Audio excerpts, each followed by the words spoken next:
I am Anam नाज। I am the student of Jinnah university for women. सबसे पहले देखने वाले तमाम ही नाजरीन को इंतहाई अदब, खुलूस और मोहब्बत के साथ अस्सलाम वालेकुम। Today's my topic is education psychology और उसके ब्रांचेस और उस एजुकेशन और साइकोलॉजी का आपस में क्या रिलेशन है, इस बारे में हम पढ़ेंगे। हम बचपन से सुनते हुए आ रहे हैं education is the key to success, लेकिन एजुकेशन यहाँ तक लिमिटेड नहीं है। एजुकेशन एक कंटिन्यूस प्रोसेस है जो हम वक्त के साथ साथ लोगों से एक्सपीरियंस के साथ सीखते हैं। एजुकेशन के 3 टाइप्स होते हैं, फॉर्मल एजुकेशन, इनफॉर्मल एजुकेशन और semi formal education. Formal education वो होती है जो हम एकेडमिक तरीके से सीखते हैं, लेकिन इतनी महदूद नहीं है हमारी एजुकेशन के rectification is not a best qualification. हमें साथ साथ इनफॉर्मल एजुकेशन के बारे में भी पता होना लाजमी है। जैसे हम अपने एक्सपीरियंसेस से, अपने माहौल से, अपने कल्चर से, अपनी फैमिली से जो सारी चीज़ें सीखते हैं वो सारी इनफॉर्मल एजुकेशन में आती है।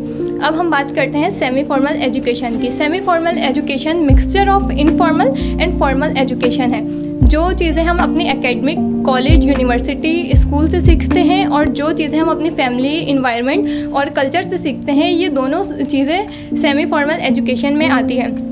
अब हम बात करते हैं साइकोलॉजी की। साइकोलॉजी क्या है? Psychology is the study of mental and mind behaviour के हमारे दूसरे ऑथर क्रो एंड क्रो ने बताया कि एक इंडिविजुअल बच्चा जो भी अपने लाइफ के एक्सपीरियंसेस करता है बर्थ से लेकर डेथ तक, वो सारी चीज़ें साइकोलॉजी में आती हैं। अब हम देखेंगे इंपॉर्टेंस क्या है साइकोलॉजी की, कि हमारे एजुकेशनल सिस्टम में क्या इंपॉर्टेंस है। सबसे पहले तो हमें वो टाइम टेबल बनाने में हेल्प करता है एजुकेशन साइकोलॉजी। अगर हम बच्चों का कोई मुश्किल या डिफ़िकल्ट सब्जेक्ट है तो हमें चाहिए कि वो पहले रखें एज़ कम्पेयर के लास्ट के आधे घंटे में। अगर 12 से 12:30 में छुट्टी होनी है और हम मैथमेटिक्स का सब्जेक्ट रख देंगे तो बच्चे इतने अच्छे से गेन नहीं कर पाएंगे, क्योंकि बच्चों की 60% एनर्जी डाउन हो चुकी होती है। इसलिए हम हमेशा मैथमेटिक्स या प्रॉब्लम सॉल्विंग सब्जेक्ट को पहले रखते हैं बजाय इसके कि हम लास्ट में रखें। दूसरा, हमें एजुकेशन साइकोलॉजी पेपर बनाने में हेल्प करता है कि पेपर को किस तरह से डिज़ाइन करना है और किस तरह से पेपर की सेटिंग करनी है। ईजी क्वेश्चन हम पहले रखते हैं ताकि अगर क्वेश्चन नंबर 1, 2, 3 बच्चों को आसानी से आ रहा है तो उसे लगता है कि पेपर बहुत ईजी है। अगर यही हम करें कि सारे डिफ़िकल्ट क्वेश्चंस पहले रख दें तो जो बच्चों को लास्ट वाले क्वेश्चंस आते भी होंगे उसे लगेगा पेपर बहुत मुश्किल आया और मुझे कुछ भी नहीं आता। दूसरा, हमें एजुकेशन साइकोलॉजी क्लास में इंगेज करने में हेल्प करती है, बच्चों को मोटिवेट करने में हेल्प करती है। एजुकेशन साइकोलॉजी हमें बताती है कि किस तरह से बच्चों को क्लास में इंगेज करना है, कौन से स्ट्रेटजीज इस्तेमाल करनी है। अब हम बात करते हैं ब्रांचेस ऑफ एजुकेशन साइकोलॉजी की। सबसे पहली ब्रांचेस है general psychology.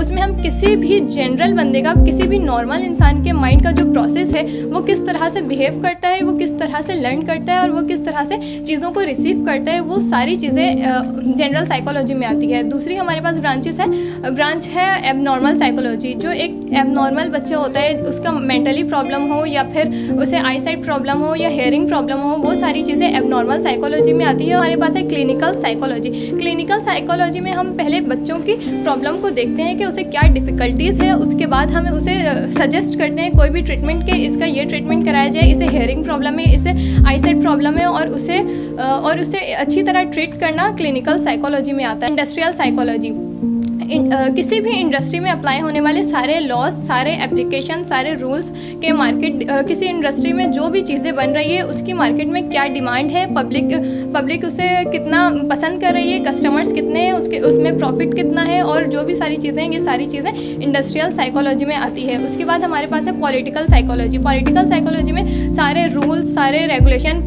Political issues, political techniques, democracy, इन सारी चीज़ों के बारे में पढ़ना पॉलिटिकल साइकोलॉजी है। ब्रांच हमारे पास है behavioural psychology. Behavioural psychology similar है थोड़ा जनरल साइकोलॉजी से, लेकिन बिहेवियरल साइकोलॉजी में हम बच्चों का बिहेवियर देखते हैं, लेकिन on the basis of reward और पनिशमेंट। किसी भी बच्चे को हम एसेस करते हैं कि उसे किस तरह से एसेस करना है, उसका टेस्ट किस तरह से लेना है, लेकिन हम उसे अगर उसका अच्छा ग्रेड आता है तो उसे रिवॉर्ड देते हैं और बुरा ग्रेड आता है तो हम उसे पनिश करते हैं। अब नेक्स्ट हमारे पास है एजुकेशनल साइकोलॉजी। एजुकेशनल साइकोलॉजी में जितनी भी एडमिनिस्ट्रेशन है, जितने भी स्कूल मैनेजमेंट है, स्कूल का इन्वायरमेंट कैसा होना चाहिए, ये सारी चीज़ें एजुकेशन साइकोलॉजी में आती है। टीचर की टीचिंग कैसी होनी चाहिए और बच्चों को कितना समझ आ रहा है, क्या स्ट्रेटेजीज होनी चाहिए, ये सारी पॉलिसीज़ मेकिंग, ये सारी चीज़ें एजुकेशनल साइकोलॉजी में आती है। अब हम ये देखेंगे एजुकेशनल साइकोलॉजी और एजुकेशन का आपस में क्या रिलेशन है।